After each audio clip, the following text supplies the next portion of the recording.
déboussolée. J'étais déboussolée, je cherchais vraiment un endroit. C'est vrai, j'étais chrétienne, mais les choses n'avançaient pas, je tournais en rond. Et c'est une amie qui m'a menée ici. Et ce jour, pour venir ici, mais c'était difficile, on était dans l'ancienne église. Et elle m'a donné l'adresse et je suis allée toute seule. C'était vraiment compliqué. J'ai dit, mais je ne retrouve pas l'adresse, comment je vais faire? Mais j'ai tout fait parce que j'étais vraiment déterminée. Et quand je suis arrivée, vraiment, papa, il m'a reçu, mais comme son enfant. Et je me suis sentie bien dans la maison, je me suis installée en même temps. Et au fur et à mesure que je venais à l'église, j'avais déposé mes papiers de regroupement depuis plus d'1 an, et la nationalité aussi plus d'1 an. On ne m'appelait même pas. Je n'avais aucun courrier. Donc moi-même, j'étais désespérée. Et au fur et à mesure que je venais à l'église, les choses ont commencé à se débloquer. Et quand on m'a licenciée, j'avais reçu un tel choc que j'avais mal au bras. Mon bras a commencé, je ne pouvais même pas utiliser mon bras gauche. Mais au fur et à mesure que je venais, un coup le bras s'est guéri. J'ai dit, on dirait que je suis au bon endroit. Donc, petit à petit, quand il y a les jeudis, je venais, j'étais régulière. Et j'étais vraiment fidèle. Et un jour, je vois dans ma boîte aux lettres, madame, voilà, vous avez rendez-vous pour... On vient visiter votre maison. J'ai dit, dans le cadre du regroupement familial, j'ai dit, Seigneur, c'est que là où je suis là, c'est vraiment, je suis au bon endroit, avec les bonnes personnes. Et encore, je reçois un autre courrier que, madame, vous avez déposé votre dossier de naturalisation et vous avez rendez-vous d'entretien. J'ai dit, là, ça devient sérieux. J'ai dit à papa, j'ai dit vraiment, il faut que là, ça, je ne quitte pas ici. Je suis collée même. Donc, avec les prières, un coup, si vous vous rappelez bien, une fois, pendant les croisades, à 2 reprises, ils ont dit le nom de mes 2 enfants. Elle, c'est Tabitha, et lui, c'est Jean-Philippe. 2 fois. Et avec la prière, un coup, on dit, c'est bon.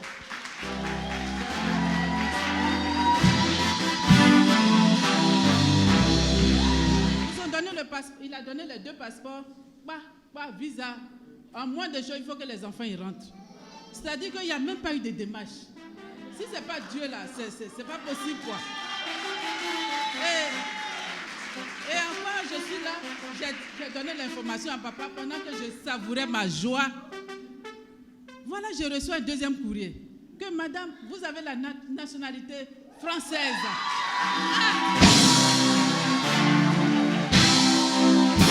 Yes, yes, yes, yes, yes. Yes, yes, yes, yes, yes. Yes, yes. Vraiment, c'est pas croyable. C'est pas possible, c'est impensable. Dieu, il est bon, il est merveilleux. Et ils ont dit, c'est pas fini encore. Ouais. Dans le courrier, ils ont dit, vous avez la nationalité française, y compris vos enfants nés à l'étranger.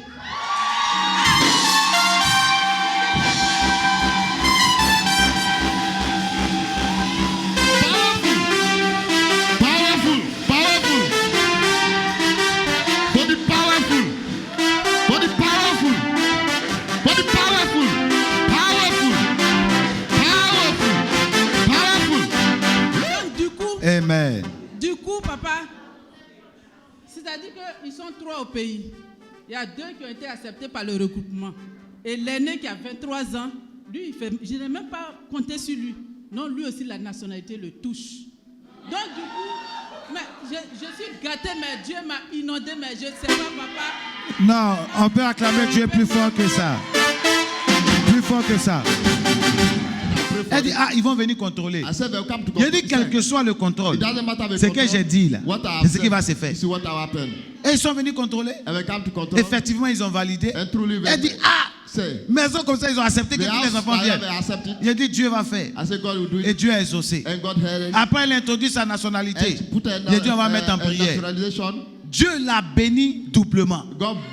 Que le Dieu qui bénit de manière doublement te bénisse aussi. Qu'il double ton travail, qu'il double ton salaire, qu'il double tes enfants. Je prophétise que Dieu multiplie sa bénédiction dans ta vie. Amen. Merci les bien-aimés. Ce matin, je voudrais vraiment dire merci à Jésus, notre sauveur de Nazareth. Parce qu'il a choisi la journée de mardi 4 juin et la nuit de mardi 4 juin, D'abord, dans la journée, j'ai saigné du nez et de la bouche.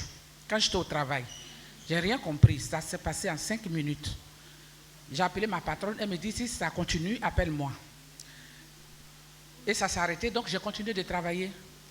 Je devrais être ici le mardi. Mais comme j'ai vu ça, je me suis dit, et si je suis là-bas, que quelque chose se passe. Parce que je voyais un lourdement comme ça de tête. Donc je suis rentré chez moi. À 22h40, à 22h39, j'ai reçu un appel d'un ami.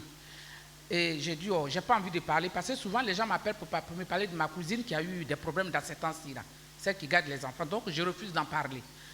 Et à 22h39, la personne m'appelle. À 21h39, je n'ai pas décroché. À 22h après, la personne m'appelle. À 22h40, bon, je dis, je décroche, parce que je ne sais pas quelle nouvelle il va m'apporter. Je prends, en 2 minutes, je vois que j'ai un lourdement. Ma tête devenait lourde. Je dis, je te laisse mon frère. Je jette le téléphone. Je fais ça, du sang dans ma bouche et dans mes narines. Mais une hémorragie, je n'ai jamais vécu ça. Et ma fille et moi, il y avait mon mari. Ils m'ont mis dans le balcon pour recevoir un peu d'air. Jusqu'à 23h30, ça n'allait pas. Ma fille dit, maman, j'appelle les pompiers. Les pompiers sont arrivés en moins de 10 minutes. Je dis, mais comment ça se fait? Puis elle est encore là avec ce saignement. Ils me prennent, ils m'amènent jusqu'à 22h.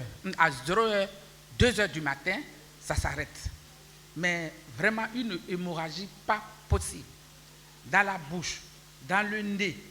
Mais je n'ai jamais vécu ça. Comme si c'est une femme qui a accouché. Je ne sais pas. Qu'est-ce que je peux dire de ça? Donc je voudrais vraiment dire merci à notre Sauveur Jésus-Christ qui a choisi ce jour de 4 juin, mardi, pour se glorifier dans ma vie. Parce que le médecin m'a dit, si c'était dans mon sommeil, ce n'était pas bon. Si j'étais encore couché sur le dos, ce n'était pas bon. Parce que c'est venu avec une violence pas possible. Donc vraiment pour dire merci à Dieu, cette petite enveloppe. Maman, Dieu te bénisse. Lève les mains. Je crois à un miracle. Veille sur sa vie, tu la sécurises. Au nom de Jésus. Satan est un menteur, tu as la victoire. Au nom de Jésus. Amen. Quelqu'un a dit Amen plus fort. Amen. Ça va, maman? How are you, Mama? Tu as combien d'enfants? How many children do you have? Tu as 2 enfants. 2. C'est qui Julien? Oui, Julien. C'est mon fils et c'est le papa aussi. C'est le fils. Oui, mon fils. Et le papa aussi. And the father also. Je vais prier pour toi. I'll pray for you. Tu as bien fait de venir à cette prière. You did well to come on this prayer. Il y a une dame qui est décédée. A woman who passed away. Une femme âgée. An old one. Kapenga, c'est qui? Who is Kapenga? Ta grand-mère. She said, my grandmother. Viens. Yes. Il y a un grand avenir que Dieu va faire. There is a great future God will do. Mais pourquoi je vois une fille qui a le même teint que toi, une petite fille à côté de toi? Why I see a C'est une small fille. girl near you, she has the same skin with Maman, you. c'est ta fille. Is your daughter? Ah, bénédiction. Blessing. Quand ta fille va vouloir faire le droit, il ne faut pas t'opposer. When she will try to do law, don't oppose Okay. yourself. Ok? Comment? C'est son souhait. Is there a wish also? Elle est ici là-bas, tu m'as dit. Did you Tu tell connais me? ta fille? Do I know your daughter? Quand on voit sa fille, on dirait une métisse. You see her C'est ça, non? as Elle est plus claire que toi, on dirait une she's métisse. light skinned than you. Acclamez le Seigneur. Viens, il va prier pour toi. Come, I'll pray for you. Dieu va élever ta fille. God will raise up your Elle a une daughter. très très grande destinée. She has a great destiny. Il ne faut pas t'opposer. Don't oppose yourself. Mathieu, Yes. la fille n'aura même pas 29 ans. She will not be Tu 29. la vois entrer dans les liens du mariage. I see her Elle va get se married. marier jeune. She will get Il ne faut pas married young. t'opposer. Don't be C'est la opposed. destinée de Dieu. That's the destiny. Elle aura un grand avenir. She will have a great Mais future. où elle va régner? Where she will Ça reign? sera à Londres. In London. C'est ce que Dieu me montre. This is what God is Elle showing sera you. bilingue. She will be Porte, bilingual. ouvre-toi. Don't be open. Be open. Be open. Be open. Be open. Be open. L'homme de sa grand-mère qui plane sur elle. The shadow of a grandmother Et toutes les around. paroles de bénédiction qu'elle a eu à prononcer All the word of blessings s'accomplissent. be fulfilled. Mais j'éloigne But go la away. peur Fear et l'esprit de mort. and the spirit of death. Go. d'elle. Go. Go. Solide. Par le feu. Fire. Aidez-la moi. Elle va Up sauter. Il y a une She will esprit get there. qui crie. Then the spirit of Sors vite. come out. J'aime pas tes œuvres. I don't like Par le it. feu. Par le feu. Fire. Par le feu. Fire. Par le feu. Fire. Par le feu. Fire. Par le feu. Open. Maîtrisez-la devant moi. Master her before Elle ne them. sort pas de ce rayon. She should not go away. Tu libères sa vie. Go now. Par le feu. By fire. J'éloigne l'homme de sa grand-mère. Par le nom de Jésus. Le feu. Fire. Le feu. Fire. Le feu. Fire. Le feu. Fire. Le feu. Fire. Le feu. Fire. Tu ne mourras point. You will not die. Tu ne mourras You will point. not die. Tu ne mourras point. You will not die. L'Éternel est ton Dieu. The Lord is your life. Ta fille Your life. sera juge. Elle sera grande. She will be great. Précisément en Angleterre. In London, L'Éternel qui t'a oint. the Lord who anointed L'Éternel qui you. t'a choisi. The Lord who chose you. Sécurise sa destinée. Secure your destiny. Shalom. Shalom. Accomplis ta parole. Fulfill your word. Au nom de Jésus. In the name of Jesus. Amen. Faut la lever. Je vais poser pour elle. Ouais. Be- Elle va prendre grâce. Mets-toi là. Donnez-moi un enfant qui peut avoir moins de 2 ans. A child who is less than 2 years. Je peux avoir un enfant qui peut avoir moins de 2 ans.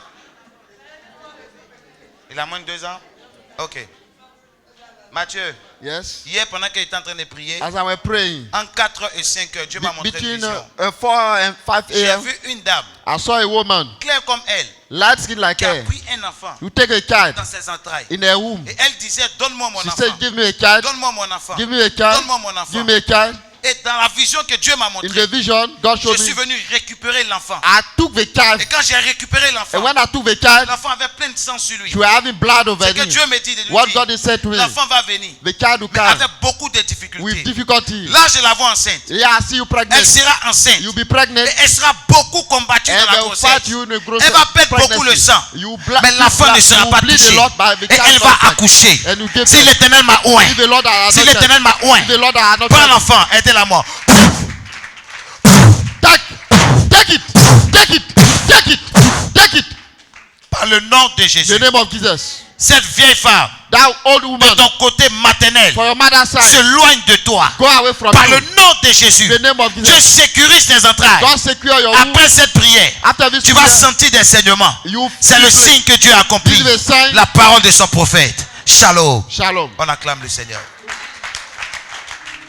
J'aimerais lire très rapidement Ésaïe 49 à partir du verset 14 au verset 16. Très rapidement. On va y aller très rapidement. Ésaïe 49 à partir du verset 14 au verset 16. La Bible dit, Sion disait, l'Éternel m'abandonne. Le Seigneur m'oublie. Une femme oublie-t-elle l'enfant qu'elle allaite? N'a-t-elle pas pitié du fruit de ses entrailles? Quand elle l'oublierait, moi je ne t'oublierai point. Voici, je t'ai gravé sur mes mains. Tes murs sont toujours devant mes yeux.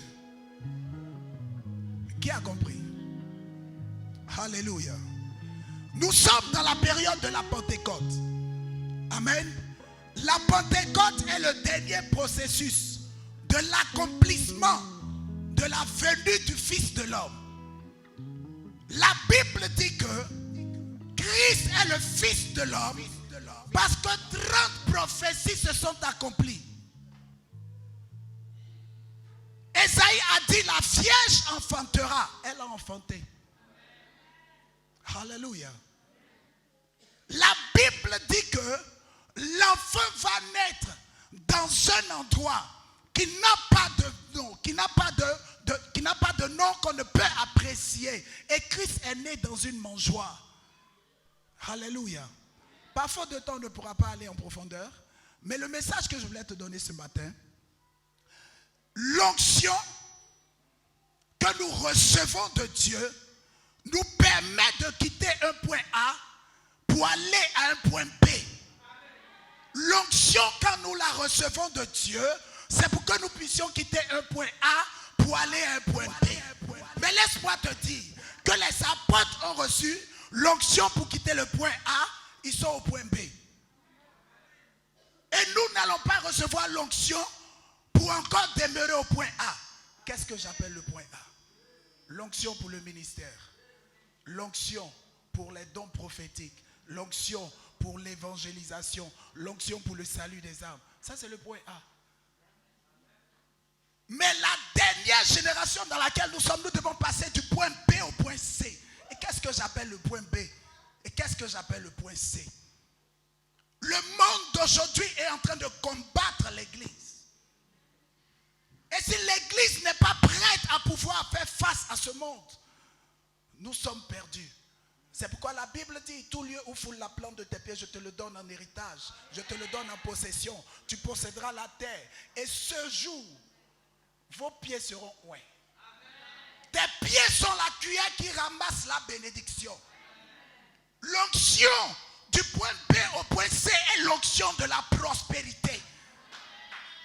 Samuel n'a pas oint Saül pour que Saül soit prophète. Mais Samuel a oint Saül pour que Saül soit roi. Pour que l'héritage de Samuel grandisse. Samuel a oint David pour que David soit roi. Pas pour que David soit prophète. Un prophète, il est un ange qu'on appelle l'ange de la prospérité. Et lorsque tu rencontres un prophète que ta vie n'a pas changé, il y a un problème. Alors nous sommes dans la dimension où tes pieds seront ouins et tu vas posséder les nations. Je t'annonce que tu ne cherches pas une onction pour un ministère ce matin. Non. Tu ne cherches pas une onction pour devenir pasteur. Non, laisse. Les apôtres ont déjà fait. Tu as le salut. Tu l'as ou tu l'as pas? Tu l'as. Mais est-ce que tu as la prospérité? Comment tu peux dépendre ton Jésus dehors? Cette saison, l'onction que tu vas recevoir va te permettre de rentrer dans la prospérité. Quand j'ai lu la Bible, a dit que je t'ai établi. J'avais déjà prédestiné les choses. Mais comment est-ce que tu rentres dans ce qui a été prédestiné? Tous ne sont pas appelés à être prophètes. Tous ne sont pas appelés à être pasteurs. La Bible dit qu'il y a ceux qui ont eu 10 talents, 5 talents et 2 talents. Dieu ne juge pas en fonction de tes péchés. Dieu te juge en fonction des talents que tu as reçus. Et qu'est-ce que tu as fait de tes talents?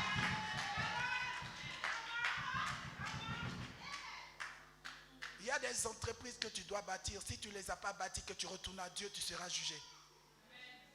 Tu dois briser le règne de la pauvreté. Jusqu'à toi, la limite ne doit plus franchir. Tes enfants ne doivent pas être Méphibosheth. Je te bénis ce matin. Nous sommes aujourd'hui dans un jour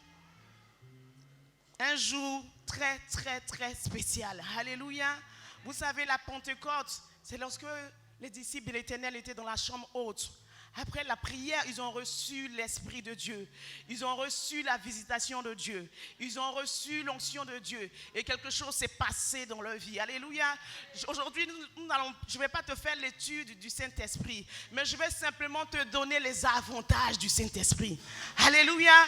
Qu'est-ce qui est merveilleux lorsque tu as le Saint-Esprit? Alléluia. Nous allons prendre Genèse rapidement 50 au verset 19. Genèse chapitre 50, verset 19. Joseph leur dit, soyez sans crainte, car suis-je à la place de Dieu? Vous avez médité de me faire du mal. Dieu l'a changé en bien pour accomplir ce qui arrive aujourd'hui, pour sauver la vie d'un peuple nombreux. Soyez sans crainte. Alléluia, bien-aimés. La Bible nous dit que dans les derniers temps, le Seigneur va répandre son esprit sur toute chair. Alléluia.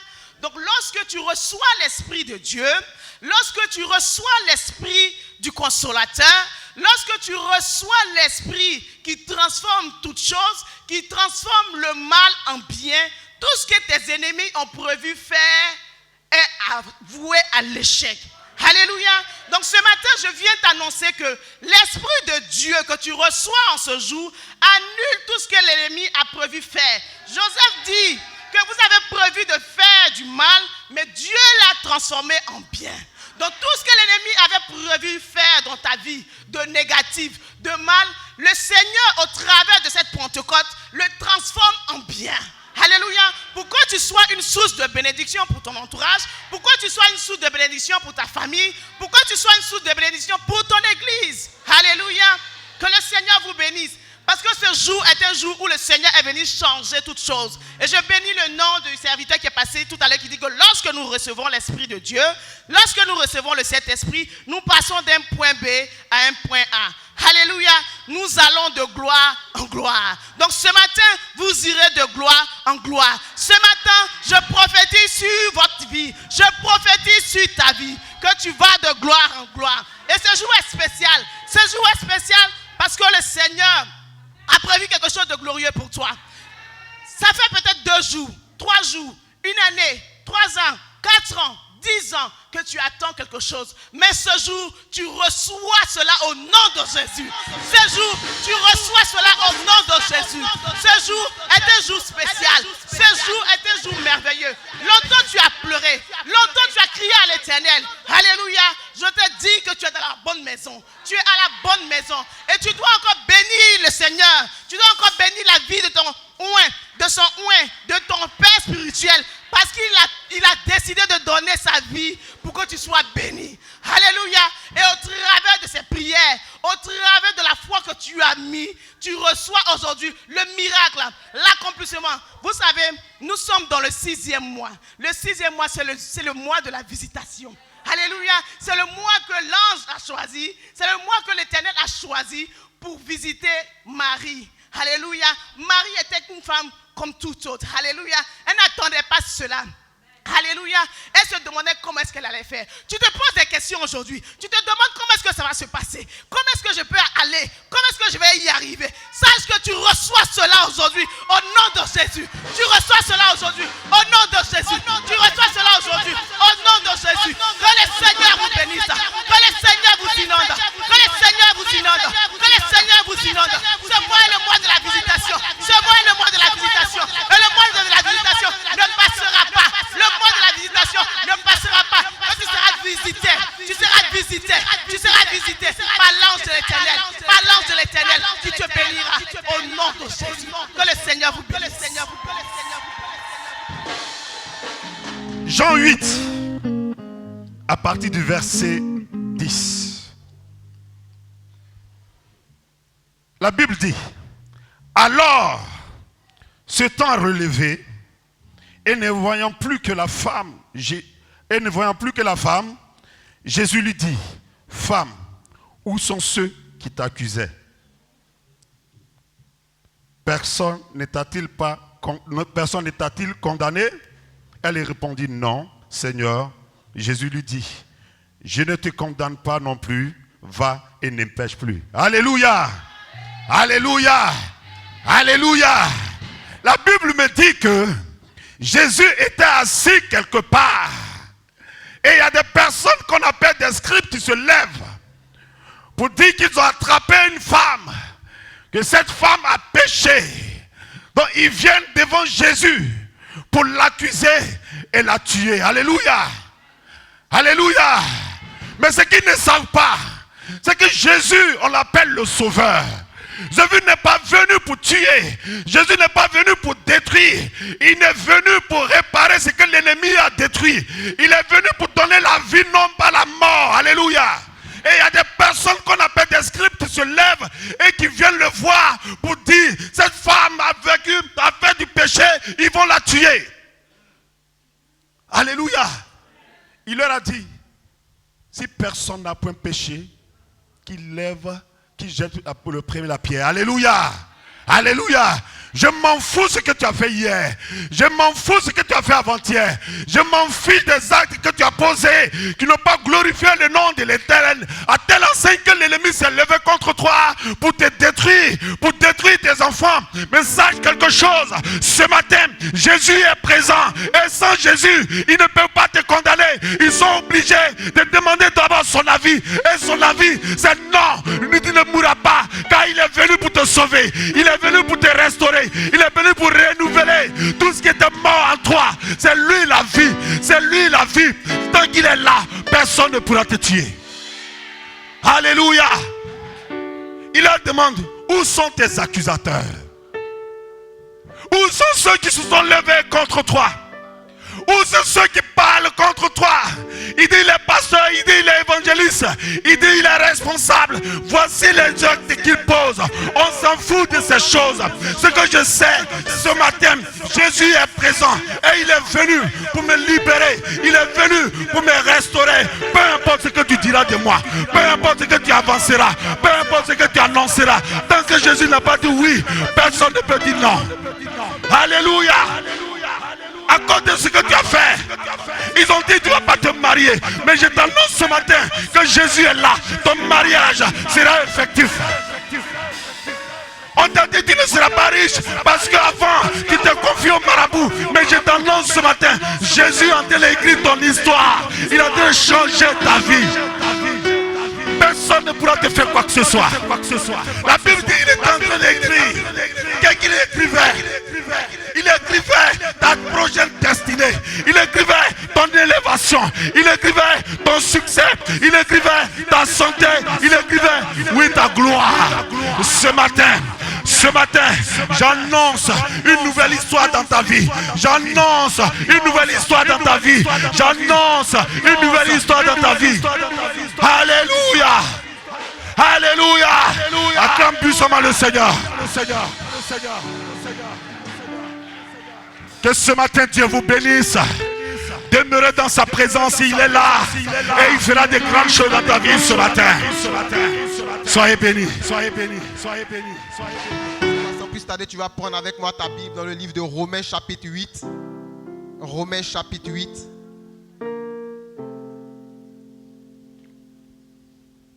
Romains le chapitre 8, le verset 11. Je n'ai pas assez de temps, je veux que tu écoutes attentivement. Alléluia. Pendant que tu écoutes,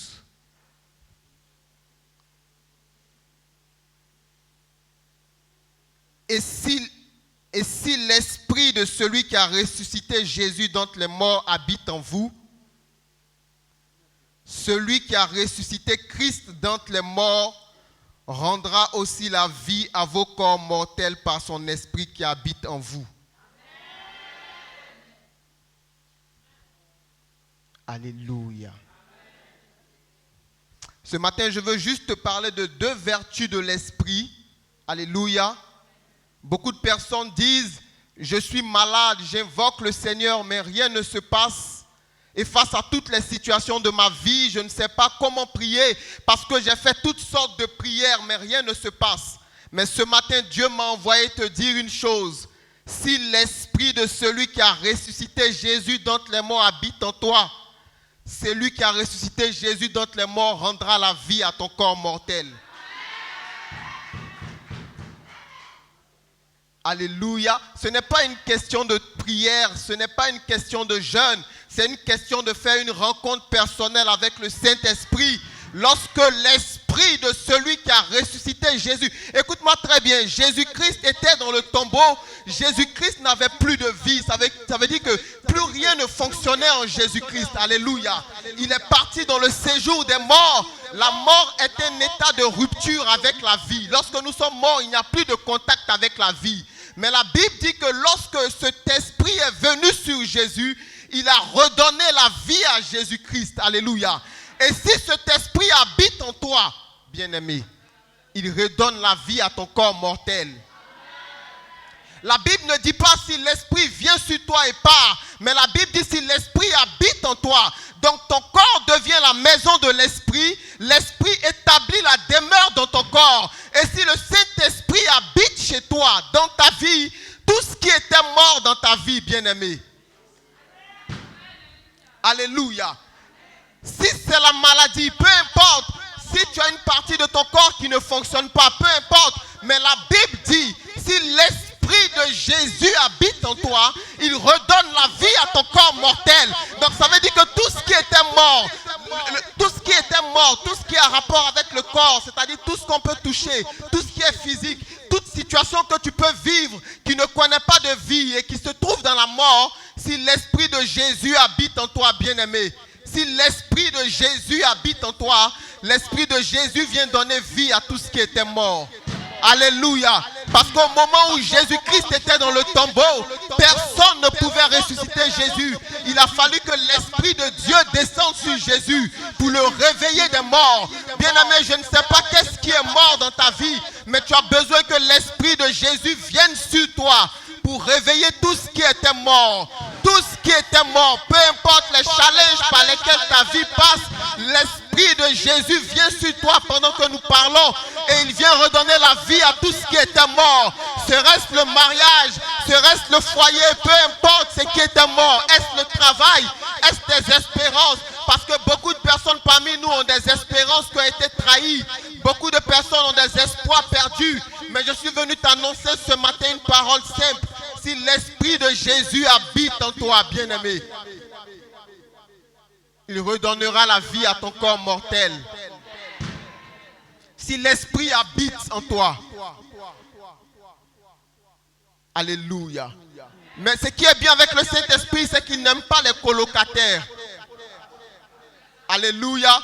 Bien-aimé, lorsque le Saint-Esprit décide de venir habiter dans ton cœur, il veut habiter seul. Il veut devenir propriétaire de ta maison. Parce que le Saint-Esprit ne loue pas des maisons, il est propriétaire. Si tu veux faire du Saint-Esprit le propriétaire de ta vie, de ta maison, tout ce qui était mort, reprend vie, tout ce qui était mort. C'est pourquoi, écoute-moi très bien, si dans ta vie, il y avait encore un locataire, peut-être que la colère a pris location dans ton cœur, peut-être que la haine a pris location, peu importe ce qui a pris location, mais écoute-moi, il faut que tu leur donnes maintenant un préavis, parce que le Saint-Esprit veut prendre la place. Donne un préavis à tout ce qui avait pris place dans ton cœur. Donne un préavis à la honte, donne un préavis à l'humiliation, donne un préavis à la colère, donne un préavis à la peur, donne un préavis à tout ce qui était rentré dans ta vie, parce que ces choses sont des locataires. Jésus n'a pas besoin de locataires. Jésus veut être propriétaire de ton cœur. Il veut être propriétaire de ta vie. Le Saint-Esprit veut venir posséder toutes les pièces de ta vie. Alléluia. Mais si tu fais de lui un locataire, il sera obligé de partir à un moment, parce que les locataires ont des baux. Ils ne sont pas propriétaires. Un locataire a un bail qui se termine à un moment bien précis. Mais le Saint-Esprit ne veut pas avoir de bail dans ta vie. Il veut être le propriétaire de ta vie. Il veut devenir propriétaire de ton mariage. Le Saint-Esprit veut être propriétaire de tes études. Il veut être propriétaire de ton foyer. Il veut devenir propriétaire de ton église. Il veut être propriétaire de tes entreprises. Si seulement tu veux lui ouvrir le cœur et signer le bail, dis Saint-Esprit, je veux que tu sois propriétaire. Paye avec moi ma maison. Je te donne le titre foncier de ma vie. Saint-Esprit, je te donne le titre foncier de ma vie. Prends toutes choses. Il viendra donner vie à ton corps mortel. Alléluia. Alléluia. Alléluia. Bien-aimé, l'heure est arrivée maintenant de chasser tous ceux qui étaient locataires dans ta vie. Dis avec moi, Saint-Esprit, oh, viens être le propriétaire de ma vie. Merci Jésus. Pendant que je parle avec toi, peu importe ce qui était mort, et je veux parler à toute personne malade ce matin, l'Esprit qui a ressuscité Jésus d'entre les morts arrive jusqu'à toi. Si une personne était malade dans ton foyer, dans ta maison, l'Esprit qui a ressuscité Jésus d'entre les morts arrive jusqu'à cette personne. Et il redonne la vie à son corps mortel. Peu importe ce qui était mort dans ta vie, pendant que je parle, l'Esprit du Seigneur arrive jusqu'à toi. Et il redonne vie à ton corps mortel au nom puissant de Jésus de Nazareth.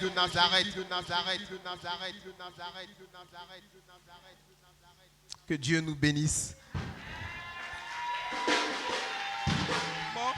Nous sommes dans le livre de 2 Rois, le chapitre 13. Je vais lire à partir du verset 21. Le verset 21. Et comme on enterrait un homme, voici, on aperçut une de ses troupes, et l'on jeta l'homme dans le sépulcre d'Élisée. L'homme alla toucher les os d'Élisée, et il reprit vie et se leva sur ses pieds. Remplace ici l'homme par le corps.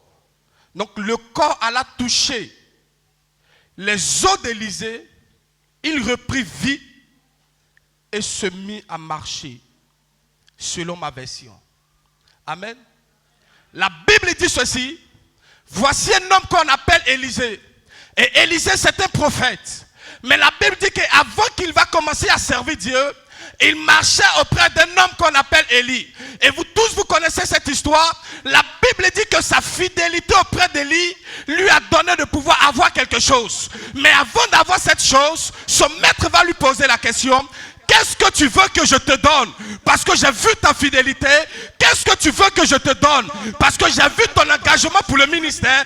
Qu'est-ce que tu veux que je te donne? Parce que j'ai vu ta fidélité avec ma personne. Qu'est-ce que tu veux que je te donne? Élisée n'avait bien reçu quelque chose de la part de Dieu. Il avait reçu l'appel de Dieu, mais lui manquait quelque chose. Élisée était conscient que l'argent que son maître allait lui donner ne pouvait pas lui faire réussir dans le ministère.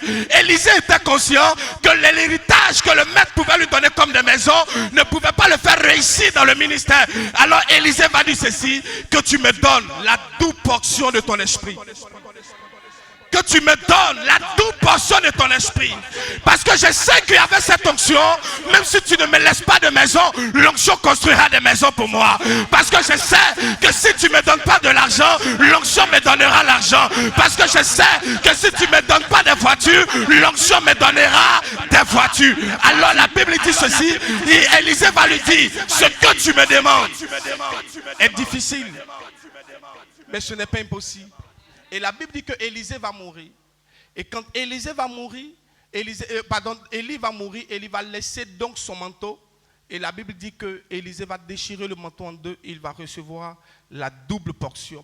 Et cet homme a tellement travaillé avec l'onction, il a tellement poussé avec l'onction, il a tellement opéré avec l'onction, que quelle que soit l'onction que tu as, faille que tu meurs pour que tu passes au paradis. Amen. Et la Bible dit que malheureusement, ce grand homme est mort avec l'onction.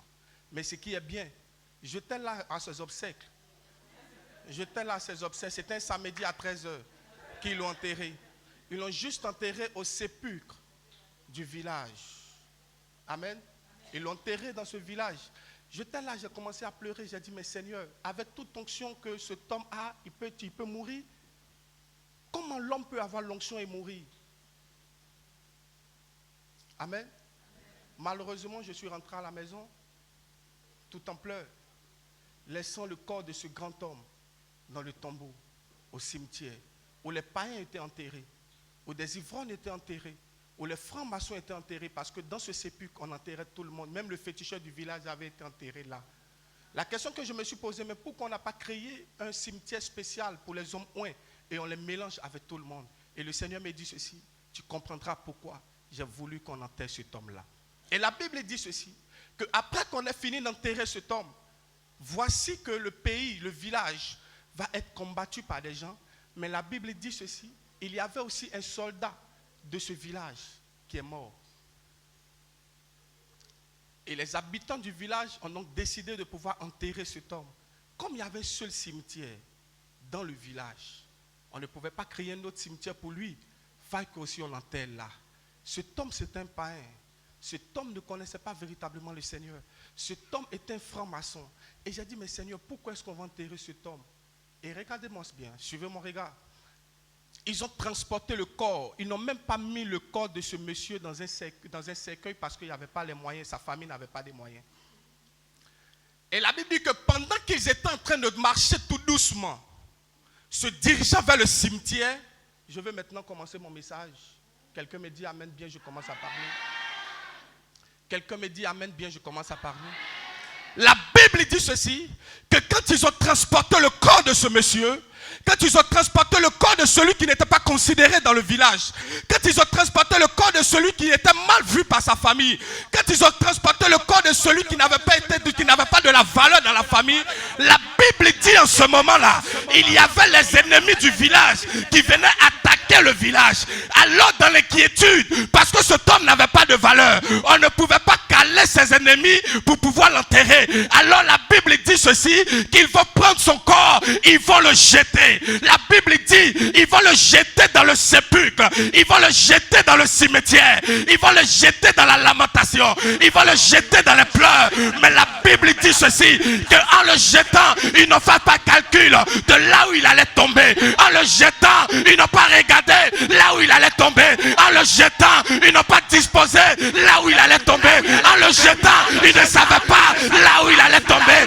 Écoute-moi très bien, il y a des personnes aujourd'hui qui ne te valorisent pas. Il y a des personnes aujourd'hui aujourd'hui qui te condamnent. Il y a des personnes aujourd'hui qui te rejettent. Il y a des personnes aujourd'hui qui t'attachent. La sorcellerie a tué plusieurs. La méchanceté a tué plusieurs. La sorcellerie a rejeté plusieurs. La sorcellerie a attaché plusieurs.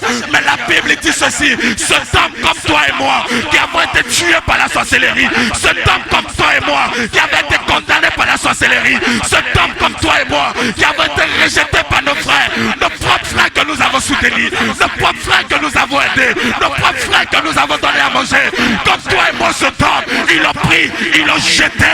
Mais la Bible dit ceci: il est allé tomber, il est allé tomber, il est allé tomber, il est allé tomber sur le sépulcre d'Élisée. La Bible dit: celui qui avait été rejeté a été ressuscité. J'ai le plaisir ce matin d'annoncer, mesdames, mesdemoiselles et messieurs, mesdames, mesdemoiselles et messieurs, mesdames, mesdemoiselles et messieurs, mesdames, mesdemoiselles et messieurs, même si le monde vous condamne, qu'importe là où on vous laissera, peu importe là où on vous laissera, peu importe là où on jettera, il y a l'onction qui vous ressuscite.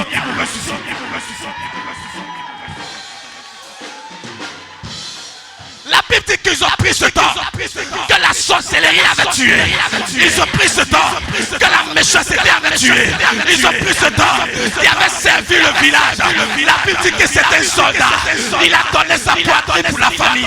Il a donné sa poitrine pour le village. Il a combattu pour le village. Mais le jour où il est mort, au lieu de lui donner des beaux obsèques, au lieu de lui rendre hommage, la Bible dit qu'ils l'ont jeté. La Bible dit qu'ils l'ont jeté. La Bible dit qu'ils l'ont jeté. La Bible dit qu'ils l'ont jeté. La Bible dit qu'ils l'ont jeté. Bien aimé, la Bible dit qu'ils l'ont jeté.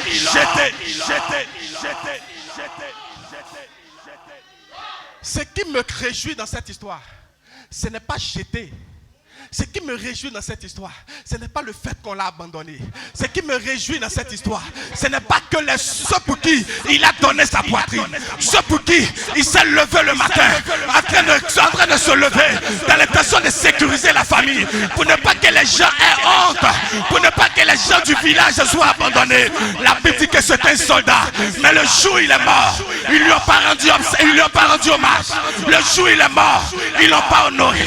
Bien aimé, écoute-moi très bien. Quand tu travaillais, tu as tellement soutenu ta famille, tu as tellement mis tes moyens à la disposition de ta famille, tu as tellement mis ton intelligence à la disposition de ta famille, tu as tout fait pour ta famille. Aujourd'hui tu es tombé, personne ne veut te soutenir. Aujourd'hui tu es tombé, personne ne veut te relever. Aujourd'hui tu es tombé, ceux qui mangeaient chez toi hier sont en train de t'insulter aujourd'hui. Aujourd'hui tu es tombé, ceux qui t'honoraient hier sont en train de t'insulter aujourd'hui. Aujourd'hui tu es tombé, ceux qui te méprisent, ceux qui mangeaient avec toi hier sont en train de te mépriser aujourd'hui. Il a passé tout son temps en train de payer des habits. Il a passé tout son temps en train de nourrir les gens, sachant très bien qu'ils étaient parmi ceux que tu nourrissais. Aujourd'hui tu n'as plus rien. Ils se lèvent, ils veulent te condamner. Ils se lèvent, ils veulent te condamner. La Bible dit qu'ils ont pris ce homme, ils l'ont jeté dans le sépulcre d'Élisée. Mais la Bible dit ceci: son corps est rentré en contact avec les os d'Élisée. Son corps est rentré en contact avec les os d'Élisée. Raison pour laquelle ce matin, je vais dire à quelqu'un, même si tu n'en veux, si tu n'as plus rien, même si tu ne crois plus en toi, laisse-moi te dire ce soir, laisse-moi te dire ce matin, que les os d'Élisée sont là. Les os d'Élisée sont là. Les os d'Élisée sont là. Les os d'Élisée sont là. Ce matin, l'onction d'Élisée est là.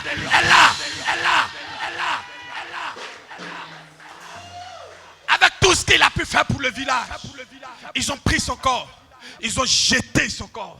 Ils ont pris ses os, ils ont jeté ses os, ils ont pris le reste qui restait, ils ont jeté. Écoutez-moi très bien, l'intelligence voulait qu'on puisse réserver, oui, on puisse cacher ce corps, et après le combat on puisse l'enterrer. Mais la Bible dit ceci, que lorsqu'ils l'ont jeté, la Bible dit ceci, que lorsqu'ils l'ont jeté, il est allé rentrer en contact avec l'onction de Dieu. Raison pour laquelle je vais dire ce matin, ta maladie deviendra guérison. Ta maladie deviendra guérison. Ton échec deviendra réussite. Ton échec deviendra réussite. Je veux prophétiser sur la vie de quelqu'un ce matin. Je vais déclarer sur la vie de quelqu'un ce matin. Je veux prophétiser sur la vie de quelqu'un ce matin. Ah! J'ai J'ai dit c'est une fois. Et je suis prêt encore à le répéter avant de terminer. Il y a l'une de mes filles qui est venue me voir, pour qui j'ai prié, qui était dans sa propre famille, mais qui avait été méprisée, rejetée. Elle est venue me voir, m'a dit, papa, dans ma famille on m'insulte, dans la famille on me rejette, dans la famille on m'abandonne. Papa, dans ma famille, dans ma propre famille, on me traite comme serpillère. Je lui ai dit, ma fille, la preuve que tu vas réussir, c'est qu'on te traite comme serpillère. Écoutez-moi très bien, celui qu'on te traite comme serpillère, la serpillère, qu'est-ce qu'on fait? La serpillère, c'est à nettoyer la maison. On s'abaisse, on nettoie par terre, on nettoie par terre. Mais la même personne qui s'abaisse pour nettoyer, arrivé à un certain moment, la serpillère se salit. Cette même personne se rabaisse, prend la serpillère, met la serpillère dans seau, lave la serpillère et sèche la serpillère. Je veux dire à quelqu'un ce matin, je veux dire à 11 personnes ce matin, je veux dire à 27 personnes ce matin, ceux qui t'ont méprisé hier, s'abaisseront pour te lever. Ceux qui t'ont insulté hier, s'abaisseront pour t'insulter. Je veux prophétiser sur la vie de 27 personnes. Quelqu'un qui se lève me dit amen bien. Je vais déclarer sur la vie de 27 personnes. Je veux prophétiser sur la vie de 27 personnes. Prends nos frères, quelqu'un qui vient ce matin, viens s'aimer dans la parole. Prends nos frères rapidement et je prophétise sur ta vie. Prends quelque chose ce matin et viens me toucher avec du Seigneur. Touche-moi par ton onction.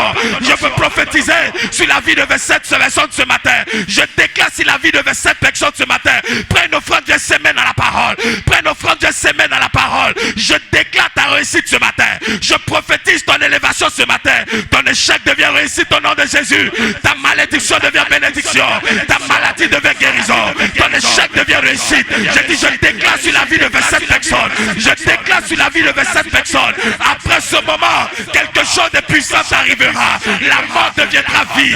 La mort deviendra vie. La mort deviendra vie. La mort deviendra vie. La mort deviendra vie. Je parle sur la vie de 27 personnes. Je dis, je parle sur la vie de 27 personnes. Je prophétise sur la vie de 27 personnes. Je déclare sur la vie de 27 personnes. Je déclare sur la vie de 27 personnes.